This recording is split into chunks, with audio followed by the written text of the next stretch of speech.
I am so grateful to be here. For the last year and a half, I've been fighting for my life. This may come as a shock to some because I have been extremely private.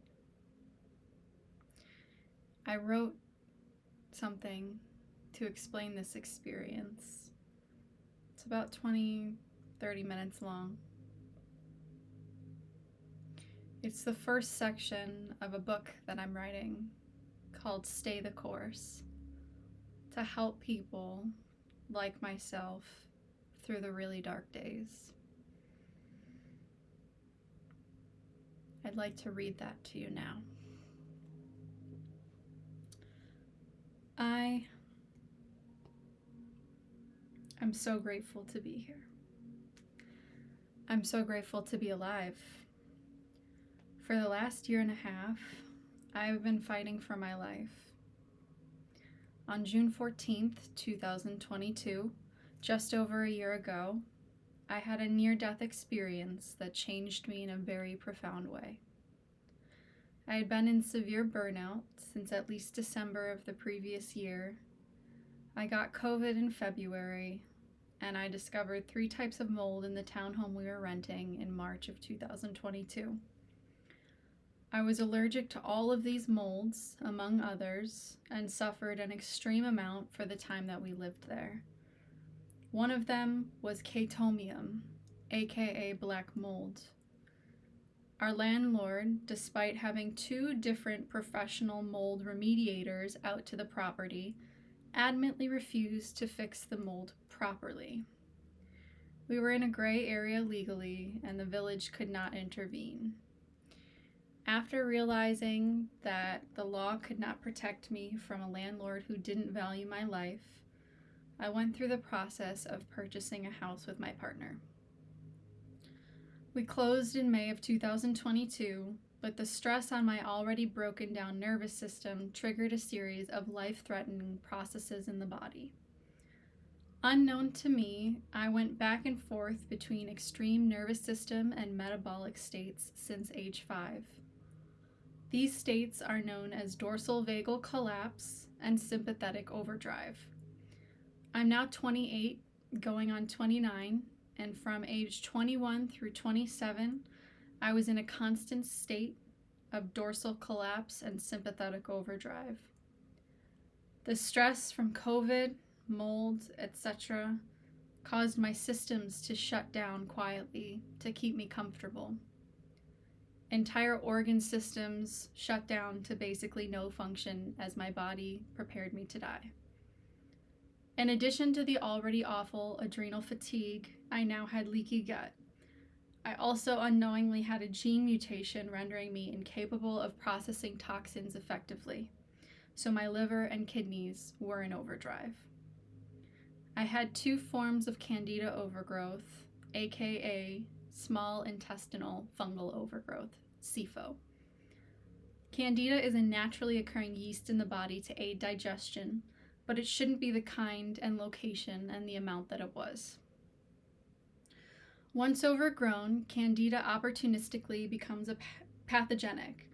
As a result, those pathogens not only released 80+ toxins into my digestive system, but they escaped into my bloodstream, caused internal bleeding, and caused 4 kidney stones over the period of a year. I had been in survival mode for such a long time with no relief that my body just slowly prepared me for death. I'm still letting that one sink in. My nervous system made me comfortable, and I stopped processing toxins altogether because it was too metabolically heavy and, quite frankly, unnecessary for imminent death. On June 14th, 2022, following a series of Herxheimer reactions from the die-off, I was walking down my upstairs hallway when I felt an extreme jolt of pain in the upper right flank region. I knew it was my liver, as I had been battling the mold toxicity, candida, bleeding intestines, and other unknown illnesses and disabilities for a while. I remember feeling the pain in a standing position, blacking out, and being on the floor at the top of the stairs. I have to say, trigger warning to anybody with mental health and just in general. Face down, I started to take inventory of my surroundings. To me, this took a while, but I know now that this whole experience I'm about to describe really took place in a matter of seconds. Almost immediately, upon realizing I was on the floor, I realized that I had no feeling of any kind, no sensation whatsoever. I was very used to dissociation by this point in my life. Dissociation and meditation felt honestly synonymous. I had been so dissociated from my body for such a long time to avoid my pain that I couldn't understand why this instance felt so different. It was like my consciousness had detached, but it was stuck under my body. It felt like my soul was trying to escape, but my body was laying on it like a paperweight. Dissociation had never been so extreme that I couldn't access my 5 senses, so I quickly came to understand that this was the end of my journey here on Earth. I felt no pain and had the very odd out-of-body sensation, so I started talking to God because that's what I always do. I thought, well, I put up one hell of a fight, but this is finally it. I might not survive this, but at least I'm dying in safety on the floor of my home, on my terms. I'm ready. Take me home. After a pause that felt like forever, I began having racing thoughts, all around the fear of death being a slow process. Hello? There's not usually a lag in communication. Please, this is the one time I really need you to show up. And as quickly as I had those thoughts, life review soon took up my entire view, and I got to meet myself for the first time. For anyone unfamiliar with life review, this is what's also known in the near-death experiences as your life flashing before your eyes.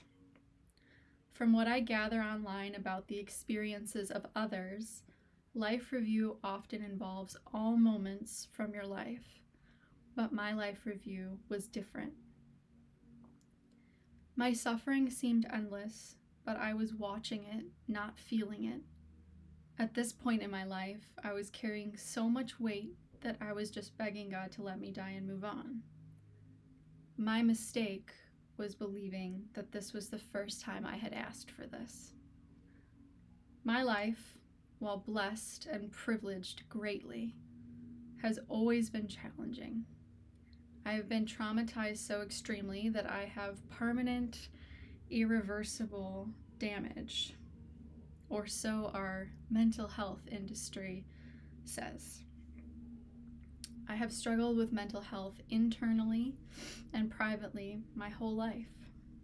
I have always been extremely sensitive, and instead of becoming less sensitive, I just began to internalize everything in childhood to be within the tolerable societal limits.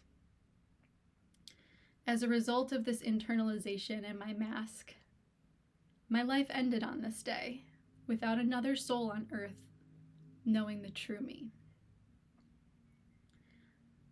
Because I internalized everything, my family, my friends, coworkers, and strangers all knew me the same amount. I was the happiest person they knew, as my mask was designed to be as tolerable as possible.